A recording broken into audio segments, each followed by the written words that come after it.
Assalamualaikum warahmatullahi wabarakatuh. Kembali lagi di DA Talk, sajikan narasi berbagi inspirasi. Kali ini ada episode baru yaitu segmen cerita masa kecilku. Di segmen ini kita akan mendengarkan cerita masa kecil dari para bintang tamu yang pastinya akan memberikan inspirasi kepada kita semua yang mendengarkan. Sudah hadir bersama kita Bapak Zainal Arifin selaku Kepala Sekolah SMP Muhammadiyah Darul Arqam. Terima kasih Bapak sudah menyempatkan waktunya untuk hadir di sini. Terima kasih Mbak Nadia. Sebelum ngobrol lebih banyak lagi, boleh dong Pak Zainal menceritakan masa kecil dan masa sekolah Pak Zainal bagaimana? Terima kasih. Bismillahirrahmanirrahim. Assalamualaikum warahmatullahi wabarakatuh. Mbak Nadia dan Bapak Ibu serta anak-anak yang berbahagia serta seluruhnya. Dulu ketika masa kecil kami juga sama dengan yang lain. Jadi dulu ketika sekolah sudah ada TK, ya kemudian juga kami dulu juga di SD. Jadi dulu ketika kami di TK juga mengalami pembelajaran seperti pada umumnya. Terus kemudian kami melanjutkan berarti ke SD selama 6 tahun seperti biasa Mbak Nadia. Terus kemudian ke SMP dan ujungnya nanti terakhirnya kami berada di Pondok Pesantren di Gontor Ponorogo. Oke. Peristiwa masa kecil yang paling Bapak ingat selama sampai sekarang itu apa? Jadi gini, jadi saya ini senangannya termasuk olahraga. Jadi kebetulan saya mendapatkan keluarga yang lumayan disiplin ketat, ya disiplin keluarga kami sangat ketat, paling tidak di urusan ibadah. Jadi kami ketika masa kecil dari kakek sampai bapak dan ibu itu mensarankan pokoknya kalau ada kegiatan olahraga dan sebagainya itu harus sholat asar dulu umpamanya. Nah, jadi masa kecil dulu ya mungkin karena saking senangnya kegiatan olahraga kayak gitu, jadi kita harus hati-hati betul sehingga kita sudah harus sholat asar betul. Dan kadang sesekali memang karena diajak teman kayak gitu nanti kadang ketika itu mungkin agak lupa, terus kemudian nanti kena marah sama kakek khususnya dengan bapak dan ibu, yang intinya hanya mengingatkan supaya nanti sholat asar dulu. Terus kemudian dulu ketika masa kecil kami masih menggembala kambing. Ya sekali lagi karena kami senengannya main bola, jadi ketika gembala kambing itu kita keenakan main, kemudian kambingnya hilang. Nah itu jadi ada cerita-cerita yang dulu ketika itu memang kita lakukan mungkin agak berbeda ya dengan dunia saat ini, mungkin begitu. Iya, oke. Dulu yang membuat Bapak semangat untuk sekolah itu apa kira-kira? Karena dari awal kami dari keluarga kebetulan secara keturunan kami konsentrasi di sekolah agama. Jadi yang membuat kami semangat salah satunya adalah bahwa kami yakin bahwa orang pintar, orang cerdas, orang yang berpengalaman itu nanti dia akan mendapatkan sesuatu yang tidak didapatkan oleh orang lain. Ya artinya peluang kita mendapatkan kenyamanan hidup, kebahagiaan dan sebagainya itu salah satunya adalah dilakukan dengan belajar. Ya, jadi seperti itu. Oke. Hal atau pelajaran apa yang paling Bapak senangi ketika sekolah? Nah, kebetulan sekali lagi karena basic yang paling saya senangi itu dulu kalau di SMP kita senang dengan pelajaran P4 ya, dan dulu ada cerita yang pintar-pintar itu pasti ada lomba-lomba P4 dan sebagainya, sehingga dulu pernah kami termasuk yang dibawa tim sebagai tim beberapa lomba seperti itu. Kemudian yang kedua adalah pramuka atau Hawei. Jadi saya sangat senang sekali dengan kegiatan. Jadi dulu sejak kecil kami sudah terbiasa dengan lomba-lomba kemah ya, kemudian pramuka dulu ketika itu. Jadi sering mengadakan kegiatan-kegiatan dan kemudian sejak kecil kita mengadakan kita diajak untuk lomba itu, termasuk sepak bola. Jadi saya sejak kecil sudah terbiasa dengan bermain sepak bola, sehingga di masa-masa kecil termasuk di SMP pun saya sangat antusias sekali di pertandingan-pertandingan sepak bola khususnya. Oke. Boleh diceritakan P4 itu apa Pak? Kan sekarang sudah tidak ada. Mungkin kalau Dulu di pelajaran P4 sampai kita menghafalkan ya Mbak ya. Jadi ayat, pasal, terus kemudian apa namanya tentang undang-undang. Jadi termasuk ketika zaman saya kecil saya akan hafal betul siapa menteri siapa, kemudian presiden siapa, wakilnya siapa, menteri apa ini, menteri apa dan sebagainya, sangat hafal. Ya, termasuk di siang lain mungkin sampai plat nomor kendaraan terus apa-apa itu semua hafal.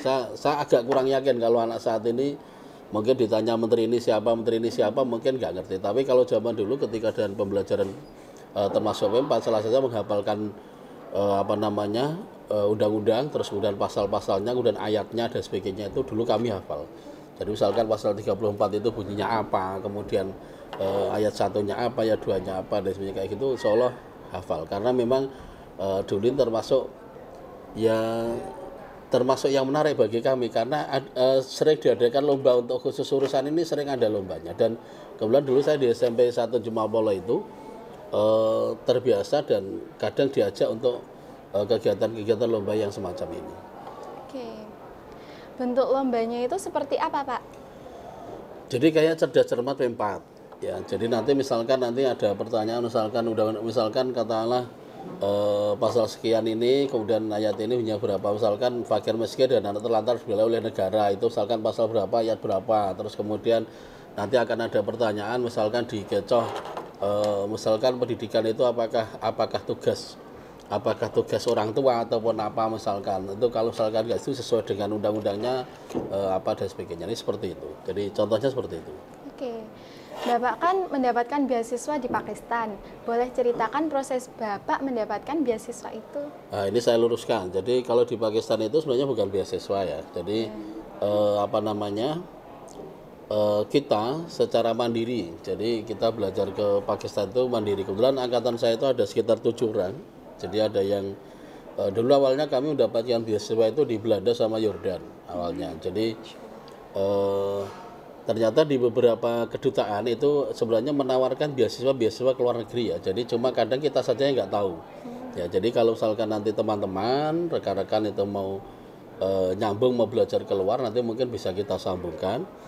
Kemudian yang kedua adalah bahwa ketika kita belajar di Gontor dulu, sebenarnya belajar keluar itu juga hal yang biasa ya, karena kita sudah punya komunitas ikatan keluarga Pondok Murid Gontor yang berada di mana-mana. Jadi ada di Pakistan, ada yang di Maroko, ada di Sudan, ada Syria, ada Malaysia, ada Madinah misalkan dan sebagainya. Jadi ketika kita belajar ke sana sebenarnya cukup diuruskan oleh teman-teman kita, kakak kelas kita yang dulu juga belajar di Gontor yang sudah berada di sana, sehingga nanti membantu pelaksanaan proses penerimaan kuliah kita di sana. Kemudian setelah kita di sana, kemudian kita gantian membantu adik-adik kita yang di Indonesia yang mau belajar di sana.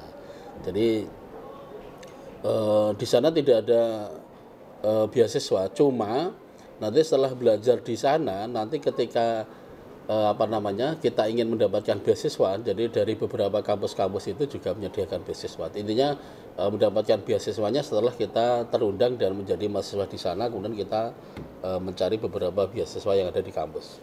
Oke. Model belajarnya itu apakah sama antara Indonesia dengan Pakistan? Oh, berbeda. Kalau di sana sistemnya adalah co-education ya. Co-education itu artinya sejak usia SMP bahkan ada yang SD itu pendidikannya paling tidak tempatnya terpisah. Ya. Maka itu juga termasuk harapannya DA ini sebenarnya. Jadi kemarin kita sedang mengusahakan supaya DA ini juga terpisah antara yang siswa dengan siswi. Jadi nanti yang muncul adalah Darul Arqam for Boys dan Darul Arqam for Girls. Ya, jadi bisa saja kampus kita yang ada di sini misalkan untuk Darul Arqam for Girls misalkan. Jadi yang murid di sini semuanya perempuan. Ya, kemudian nanti di tempat yang lain ya. Jadi kita sedang mengusahakan tempat yang dekat sebenarnya. Kemarin baru lobby itu nanti untuk digunakan untuk Darul Arqam for Boys. Ya, jadi sistem pendidikannya terpisah.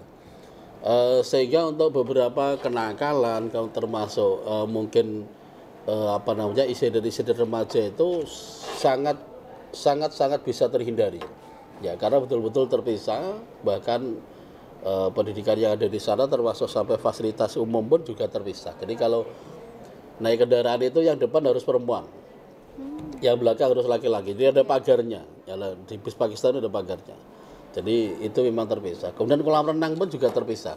Dan di Karanganyar sebenarnya sudah ada kan kolam renang khusus perempuan misalkan. Jadi kalau yang laki-laki tapi sekali lagi bahwa pendidikannya sedikit berbeda, terus kemudian pengawasan orang tua itu sangat luar biasa.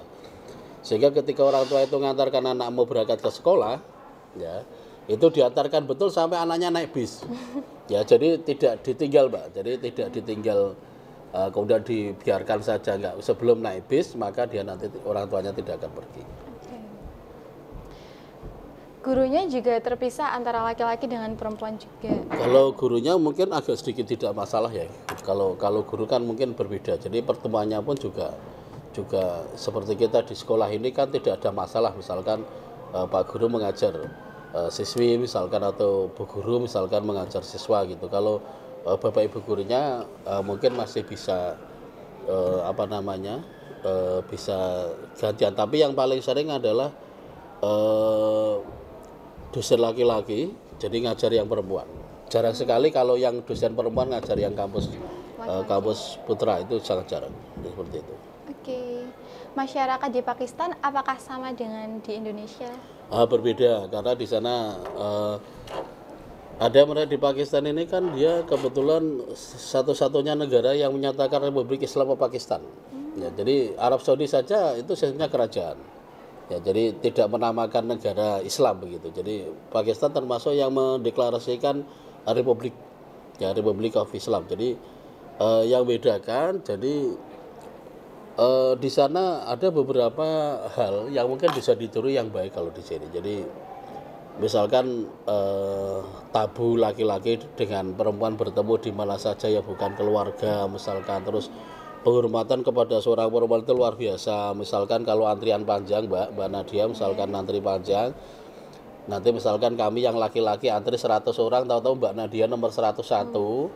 Ya kalau di Pakistan nanti sudah ada otomatis ladies first. Jadi Mbak Nadia boleh nyalip 100 orang itu menjadi nomor 1 karena perempuan itu diutamakan. Ya, dan perempuan itu saking diutamakannya itu di beberapa itu tidak terlalu diperkenankan untuk tampil di publik. Ya, jadi kayak di pasar pun ya laki-laki yang jualan. Jadi perempuan itu bisa menjaga auratnya, bisa menjaga dirinya, berada di rumah.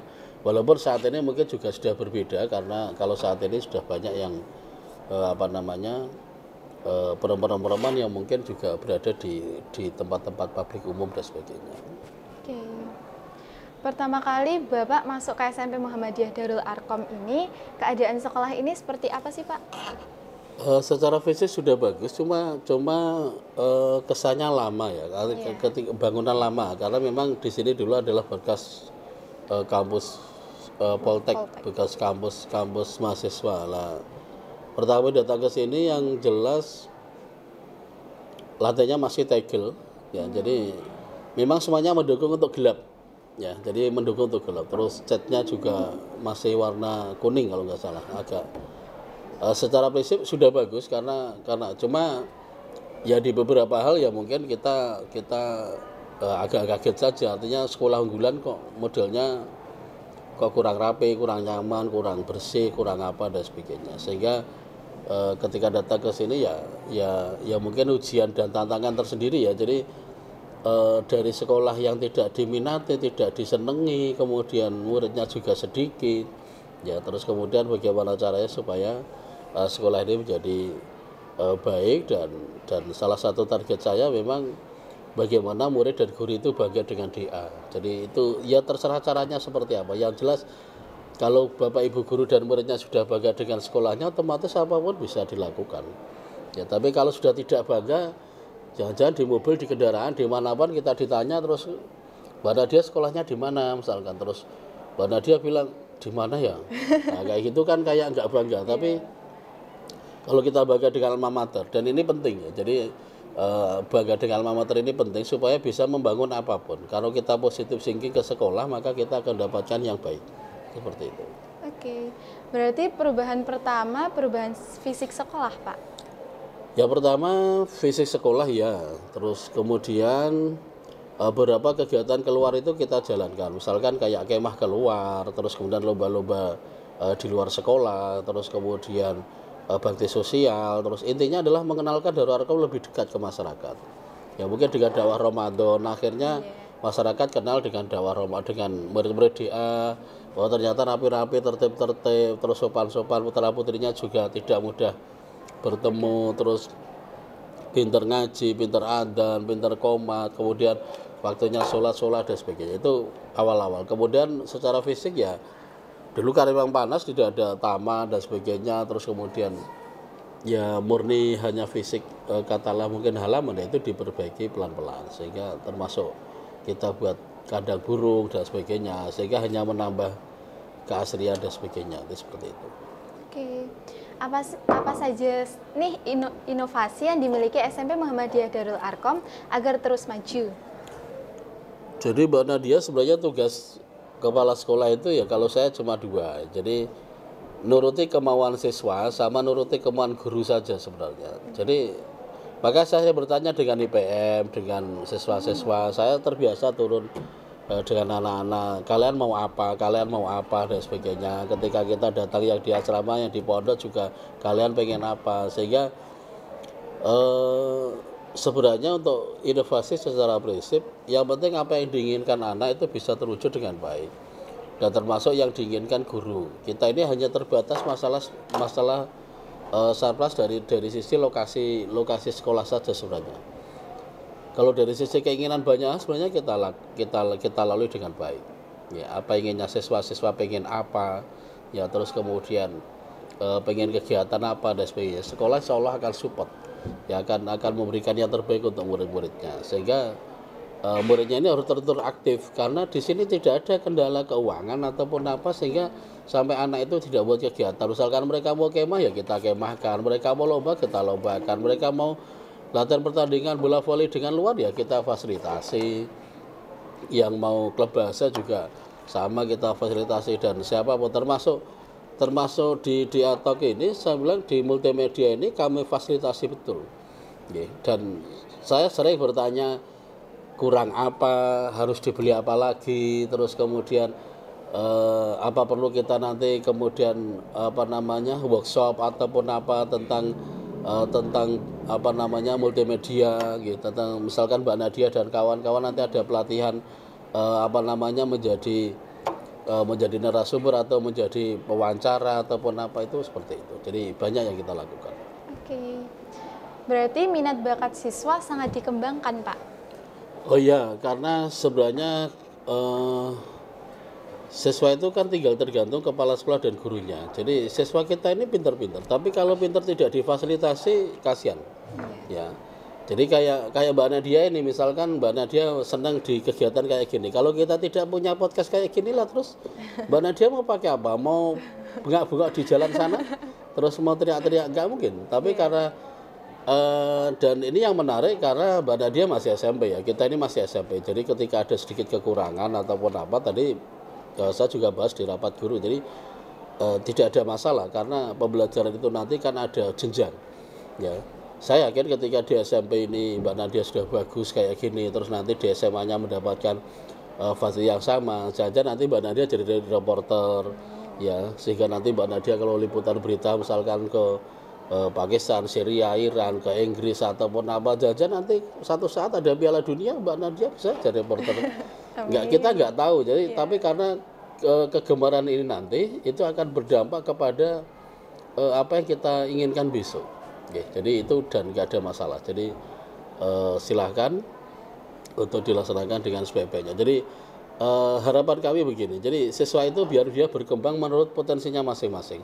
Tidak semua harus pintar matematika atau kimia ataupun apa, tidak. Tapi adalah yang dibanggakan dari mereka. Apa yang mereka banggakan dari mereka sendiri. Walaupun bukan untuk dibanggakan. Karena slogannya di DA ini, siswa ini harus memiliki satu hal yang dibanggakan oleh mereka. Tapi bukan untuk dibangga-banggakan. Jangan sampai mereka ketika seharusnya mereka itu punya kelebihan, tapi mereka tidak ngerti kelebihan mereka, sehingga mereka tidak melaksanakan apa yang jadi kelebihan itu. Dan sekolah sebatas memfasilitasi. Saya senang olahraga, silakan olahraga. Saya senang main musik, silakanlah sering main musik. Saya senang pintar bahasa, silakanlah masuk di klub bahasa. Saya senang pidato, masuk klub pidato dan sebagainya. Nah itu Mbak yang dilaksanakan. Oke. Kok bisa sih Pak, sekolah ini punya banyak sekali prestasi? Ya itu jadi masalahnya. Jadi ketika nanti kita hanya fasilitasi klubnya anak-anak itu, maka otomatis anak-anak yang berbeda beragam itu nanti akan pulang membawa pialanya masing-masing. Ya, yang misalkan olahraga membawa pulang piala olahraganya, yang silat bawa silat, yang pintar matematika dia pulang bawa piala matematika. Jadi ketika bakat-bakat minat-minat ini kemudian difasilitasi oleh sekolah, otomatis anak ini kan tidak dipaksa untuk apa namanya mengejar mimpi mereka. Sehingga kalau di cerita yang terkenal itu kan di situ kan ada animal schooling ya. Jadi cerita itu kan sepele sebenarnya. Jadi ketika rusa itu disuruh untuk berenang kan nggak bisa. Ya rusa itu ya suruh jalan cepat, suruh lari cepat itu rusa. Kalau ikan itu ya jangan untuk terbang.